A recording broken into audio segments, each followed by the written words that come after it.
മലയാള സിനിമയിലെ പല box office റെക്കോർഡുകളും തകർത്ത് മോഹൻലാൽ തരുൺ മൂർത്തി ചിത്രം തുടരും. കഴിഞ്ഞ ദിവസമായിരുന്നു സിനിമ കേരള ബോക്സ് ഓഫീസിലെ ടോപ്പ് ഗ്രോസറായി മാറിയത്.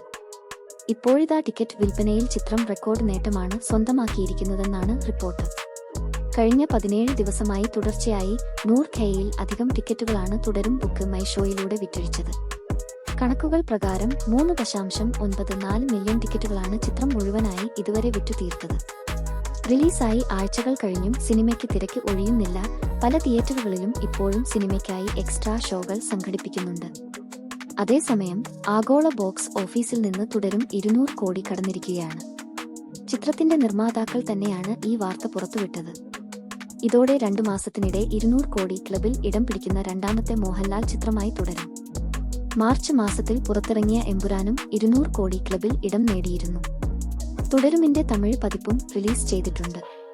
തുടരും എന്നാണ് തമിഴ് പതിപ്പിന്റെ പേര്. മികച്ച പ്രതികരണമാണ് ചിത്രത്തിന് തമിഴ്നാട്ടിൽ നിന്നും ലഭിക്കുന്നത്. മോഹൻലാൽ നന്നായി അഭിനയിച്ചിട്ടുണ്ടെന്നും സിനിമയുടെ സെക്കൻഡ് ഹാഫ് നല്ല മാസായിട്ടുണ്ടെന്നുമാണ് അഭിപ്രായങ്ങൾ. സിനിമയിലെ പ്രധാന വില്ലൻ കഥാപാത്രത്തെ അവതരിപ്പിച്ച പ്രകാശ് വർമ്മയുടെ പ്രകടനത്തിനും വലിയ സ്വീകാര്യത ലഭിക്കുന്നുണ്ട്.